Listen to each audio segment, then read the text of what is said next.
Good morning, Abigail. How are you doing today? I'm well. It's great to meet you, Arrow. Thanks so much for having me. Oh, my God, yes. This book needs to be talked about. This book needs to be in people's arms so they can read it and they can feel the pages while they're turning it. Because, I mean, you've got romance, self-discovery, empowerment. I mean, you put everything into this. Oh, I'm so glad you enjoyed it.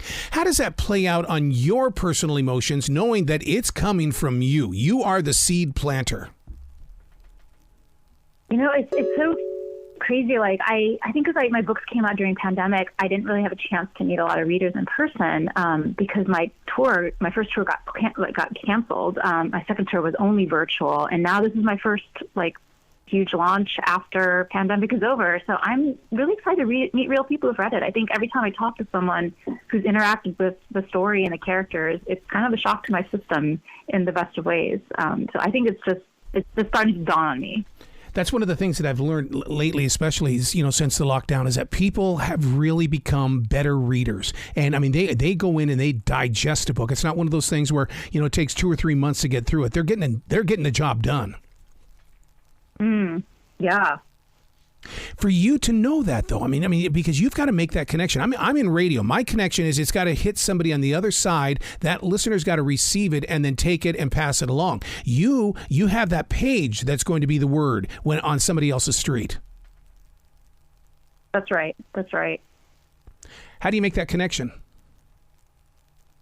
Yeah, gosh. I think writing characters that are real, like writing characters and actually real at their highest and lowest moments. So my character in LOVEBOAT FOREVER, Pearl, she has gotten into this prestigious summer music program in Manhattan and is so excited to go. She goes and takes glamour shots and everything and ready to go. And she posts on social media, "Hey, I'm coming."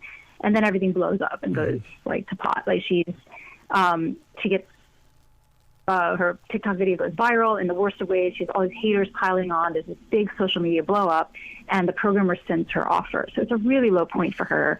Her father had actually passed away a year ago and had really wanted her to go on this program. And so I think just those real human moments of disappointment, of things outside of your control, bad things happening to you that you can't stop. She has nothing to do for the summer, and so she ends up going on LOVEBOAT, this program in Taipei that her sister went on. Because she has nothing else to do. Yeah. See, this is the relatable part of your writing is that because readers will put themselves inside these shoes. They may not be living the same lifestyle, but they've got a story that they can relate with it.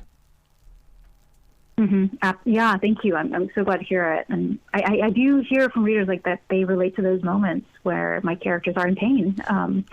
Because we've all been there. Life is hard, and we've all had to experience those moments.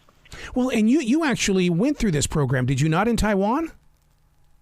I did, yeah. So it's a real program that's been around since the 1960s. Parents would send their kids there to learn language and culture, but also to find a spouse, and that's how it got its nickname LOVEBOAT, based on the 1970s TV show. And a lot of couples came out of it. My husband actually was on LOVEBOAT a couple summers before me. We didn't meet on LOVEBOAT, but it's one of the things that connected us later. How are you going to make that transition change in the way that when we hear LOVEBOAT, we think of the TV show? And I just want listeners to understand, we're not talking about the TV show. She's not rewriting stories. That this is a really good book about a program. Yes, thank you. It is a totally different than the actual. There's no boat. I laugh because the first time when I started, the book started coming out in the world, someone actually had a graphic of a boat sailing through the ocean. I'm like, actually, there's no boat.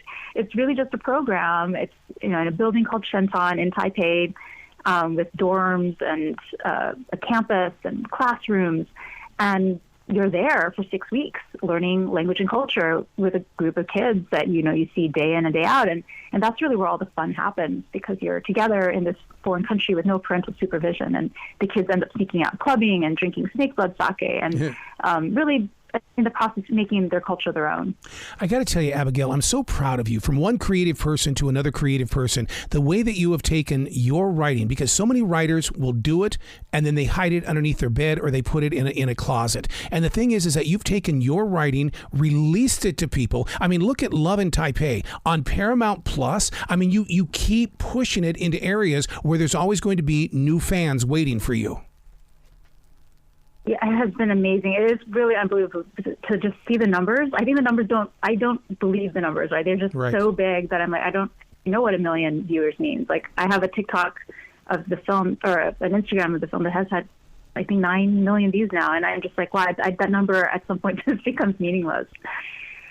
Inviting a new character such as Pearl, how do you bring that up in a new storyline? Because, I mean, things are coming up, that kind of, there's a fall from grace in this situation. Right. Yeah. So Pearl is the younger sister of the main character from the first book, ever, Wong. And yes, absolutely, there's a fall from grace. She was on this path to stardom. But it's also really important to understand that classical music is really important to her. She loves music. It's in her blood.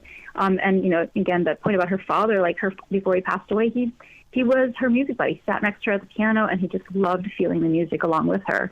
So to lose that, like, it kind of shakes the foundation of a world. Like, who am I if I'm not a classical music prodigy?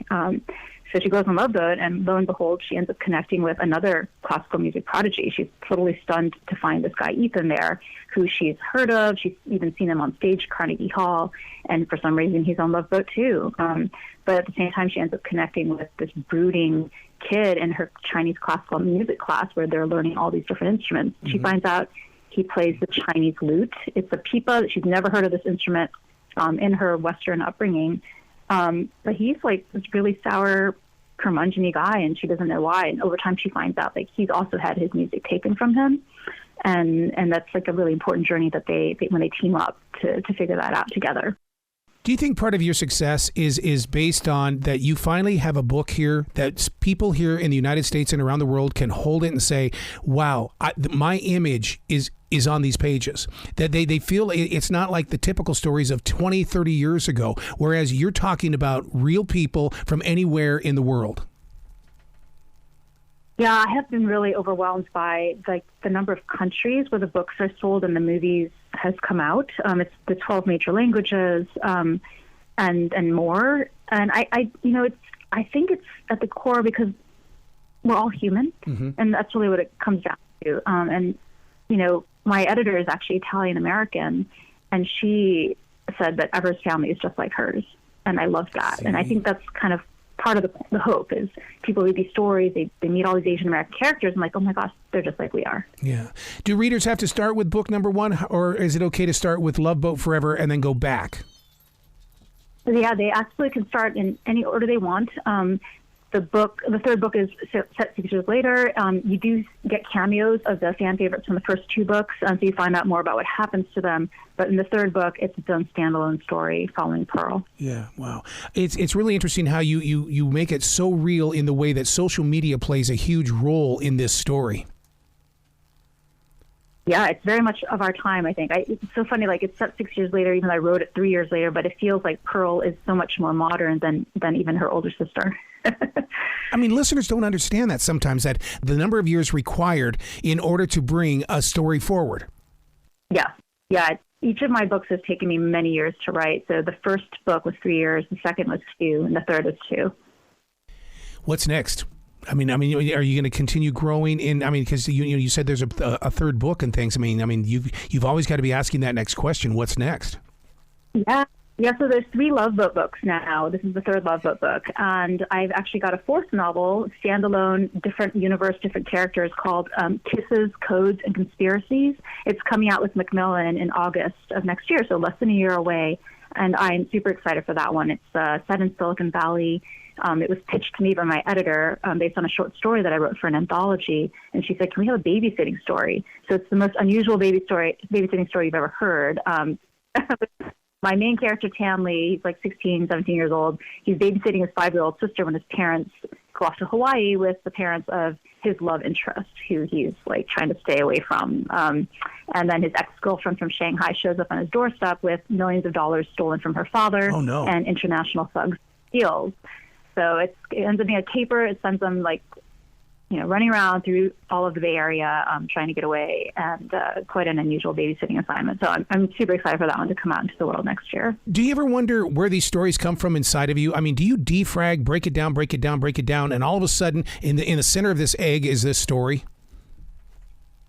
For me, I have ideas all the time. Yep. Like I walk around and get an idea. I see a picture, I get an idea. Someone says something and I have an idea for a story. And so for me, the exercise is actually narrowing down which stories I tell.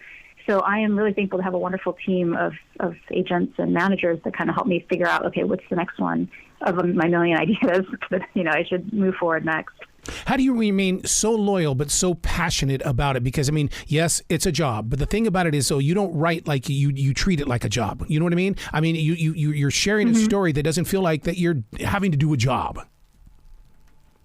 It's such a great question, especially today. I feel like, wow, it's launch day, but there's so much work that goes into a day like this, and I forget that I have to celebrate. So I did go out to dinner with one of my dearest friends, who's my critique partner, Sabah Tahir, yesterday. She's actually the National Book Award winner for Young People's Literature last year. So we went out and celebrated, and then today I'm going to go out to dinner with my family. And I'm so grateful to have. It's such an honor to be able to put my works into the world and to have this, even to have this conversation. Really, really, I'm so honored. I love the way you use the word celebrate, because it reminded me of Taekwondo with my black belt test. And Sabanim would always tell me, he says, this is not a test. You're celebrating. You're celebrating your knowledge. And I love the way that you use celebrate for that, because you realize it's a job. I got to get it done, but celebrate it.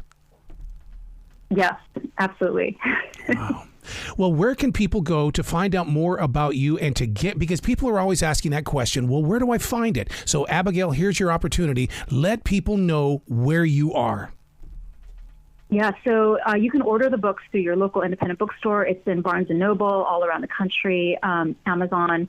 And the best way to keep in touch with me is to sign up for my newsletter. I actually email it out from my own email account. I'll let you know if I'm in your neighborhood and when the next book comes, and other film and TV projects that I'm working on. So you can sign up on my website, which is just my name, AbigailHingWen.com. And I'm also on social media, Abigail Hing Wen. Well, if you ever make it to Charlotte, because there's a lot of authors that come through Charlotte, we got to get together and have a face-to-face conversation. Oh, I would love to do that. Excellent. Well, you be brilliant today, okay?